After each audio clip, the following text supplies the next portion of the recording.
First up tonight is Patricio Manuel, who is the first trans man to box professionally. Patricio lives in California and has lots of insights about the connection between mind, body, and spirit that he's gained throughout a life of boxing and exercise. And so we are happy to have Patricio join us. Thank you so much. Oh, I'm guessing that's my cue to unmute, right? That's your cue to unmute. Hey, Mara, how are you doing today? Good, how are you? I'm good. I'm grateful for you to bring me into this conversation because you know that I can definitely go on a rant and rave about this topic for a pretty long time. Well, feel free, cut loose. The first question that I have is a basic one, which is how did you come to box? And how did you come to develop a fitness routine and to make that your life? Because there's so many ways in which TGNC people, even before fully understanding ourselves, can have contentious relationships with our body. So I'm curious as to how the body and your body became a focus of your life. Yeah, for me, I wasn't like many people. I wasn't aware that I was trans. I didn't even really understand that trans men existed when I started boxing. I was around 16 years old, but it was more an act of self-preservation for me. During that time, I think going through puberty and just going through also so many other personal things in life, I had mentally checked out from my body. I stopped doing the sports that I had loved before. I had played softball and I had done Jeet Kune Do, and I stopped doing everything and just really kind of pulled back into myself. My grades tanked. And there was a seed that was planted when I was a child that I always looked up to the masculinity of a fighter. Like I was that type of nerd that I loved anime before it even came over to the US because I lived in a Japanese neighborhood. I was playing Street Fighter. I love martial arts movie. It was something about that particular masculinity of someone who could, handle their business. And that really appealed to me. So when I was in really my deepest part of depression and really just feeling like I was going through the motions in life, I didn't even feel present in my own body. I asked my grandma for boxing lessons for Christmas. And she took me down to, I didn't know at the time, was a really historic and now closed boxing gym called LA Boxing Club. And I just fell in love with the sport. And it was in particular the discipline that I really fell in love with. And now I look back and I'm like, it makes total sense. I was going through a time where I felt I was completely out of control. I had no agency over myself as I was going through puberty, and my body was doing things that I did not want it to do, that suddenly I could have some sort of grounding practice, some sort of discipline. I knew what I needed to do in the gym. I knew I needed to go in and train. I knew I needed to go in and work hard. And it really gave me a structure that I needed. And when I started, I had no idea it was something I'd be good at. I actually lost my first 3 fights, like back to back. I was terrible. But I loved it so much. I kept at it. And eventually I got good at it and became a 5-time national amateur champion. And as you moved through your transition, what did fitness do for you? That is to say that, like, as you were transitioning and as your body had changed in a way that you hadn't wanted it to, and then through learning more about yourself, was able to figure out exactly who you were and how you wanted to shift your body to align more with yourself, which is lots of change. And I'm just wondering, throughout that entire process, what did fitness do for you? What role did it play? I'm always someone that's going to go body first. It's sometimes at the detriment of me. I'll try, if something isn't going well, I'll try to fix it in my body before I ever look to my mental health or my spiritual health. This is my first go-to. And, with boxing, it was this interesting thing because it was something that was such a great vehicle of gaining control over the way my body felt and what it was able to do. But at the same time, my entrenchment in the sport, and at the time I was going for the 2012 Olympic boxing trials, which is the first women's boxing trials they ever had, because they wasn't allowed until very late into the Olympics. I realized that I had to kind of shove down who I was as a person in order to prioritize being the athlete.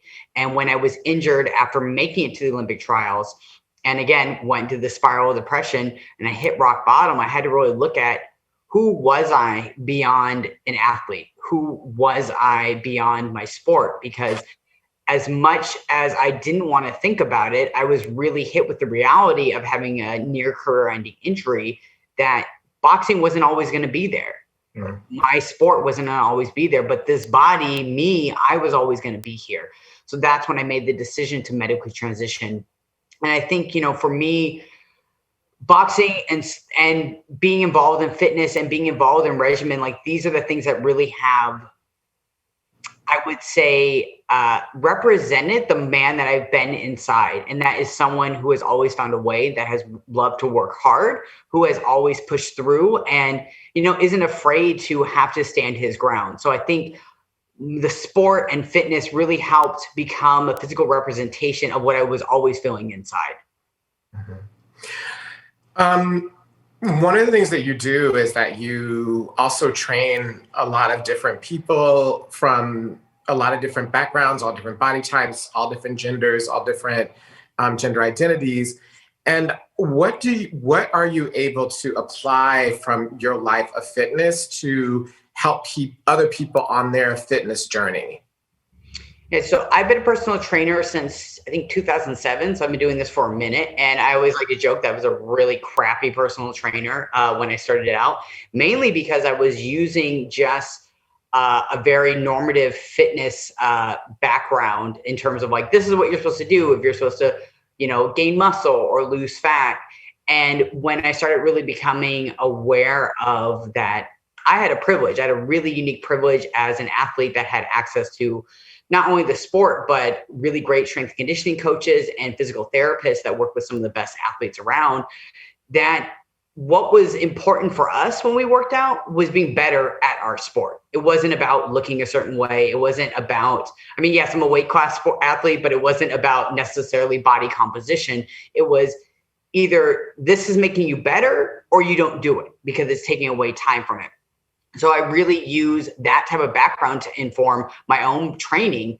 And, the way I look at it is whatever someone wants to do, whatever they are doing, my goal is to make you stronger in being able to do that. Now, that could be something as just sitting at a desk and being able to write long papers. It can be teaching classes, whatever it is, but it's more about making the person stronger. And if we're really talking about strength, we can't not talk about the way that mental health, spiritual health, all of this stuff ties into to be a really holistic approach to being stronger.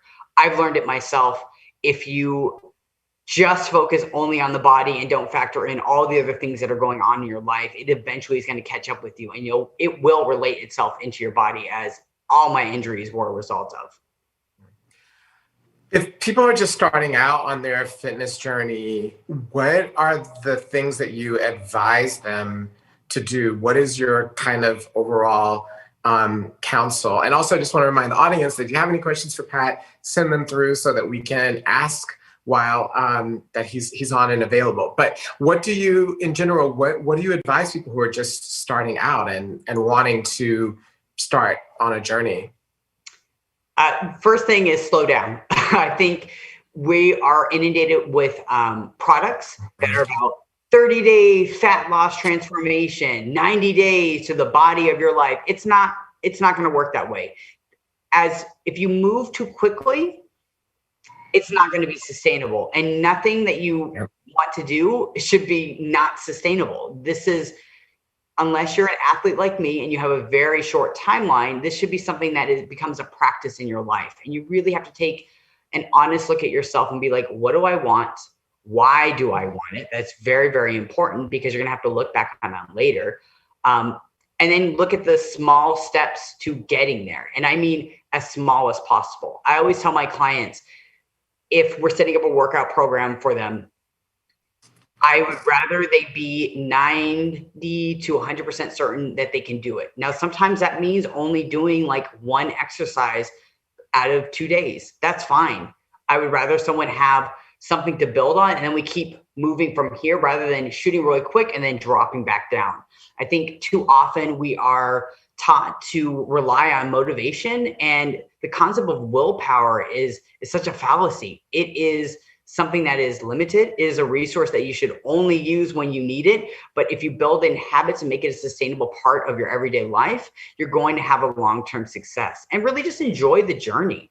it's not about forcing your body. It's not about mastering or dominating your body. It's about being in collaboration with your body and really being honest about what it is you want, figuring out the ways that are, fun to get there. What's the point of doing all this? We're all going to die at some point. You might as well be enjoying yourself as we get there, and not make this be about some sort of punishment. I think too often people use fitness as a way to punish themselves, and our bodies are amazing. They're very different. And again, if we're going to be in alignment with them, we need to treat them right.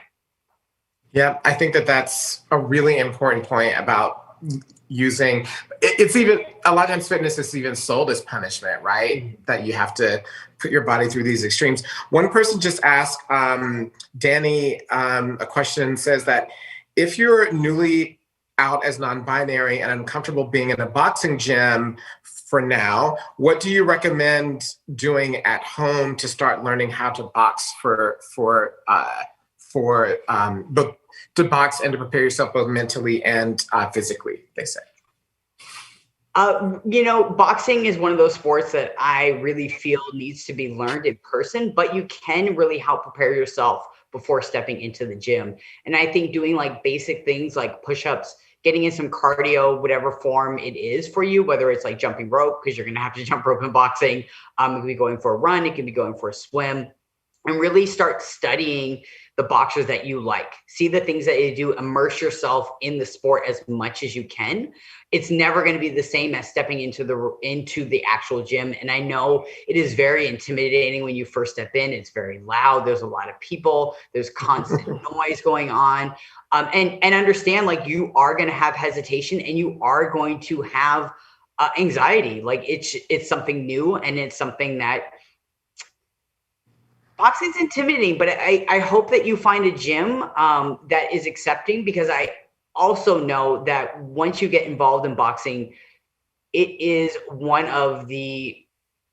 for me, it is one of the safest, warmest environments that I've ever been to. That is my family every time I step in there. So I hope that you're able to do what you need to mentally prepare for the time when you're able to go in there, and that you are received with open arms. And I always tell people that probably the one thing I can offer of an advice of being comfortable and accepted into a gym is boxing really respects heart more than anything. Be willing to do the work, show that you're doing the work, and 9 times out of 10, other people will recognize that in you. And lastly, one of the things that you've spoken about, and I think it's a really important point, and I don't want to lose it, is that you've been thinking about the impact of trauma on fitness, and also thinking about and recognizing that we're in a time of constantly being traumatized and our bodies constantly being in a fight or flight mode, and how that's impacting our well-being and the way that that intersects with fitness. And I'm wondering if you can just share your thoughts about that before we leave tonight, because I think it's, again, something that's really important for people to hear. Yeah, so I often, people will call me a trauma-informed personal trainer. And, I'm definitely not someone who comes from a somatic background. I come from literally an athletic background with a lived experience of being a Black trans man. Like, I don't know how more I can feel trauma in my body than just being who I am. And a lot of the people that I serve as clients also had PTSD. And, there came a time in the pandemic when I was noticing my clients and seeing their response, and noticing that people who were already stressed were being overloaded with stress. So I started looking even deeper into the physiological responses to stress, and really came to the recognition we are human animals. We are tied into the cycles of this planet, and that is still in our bodies. And these systems of work and capitalism do not honor that at all. So it's really understanding of stress is something that's going to happen in our lives. Acute stress is what the human body has actually been evolved to deal with, which means stress in a short period of time and then it ends.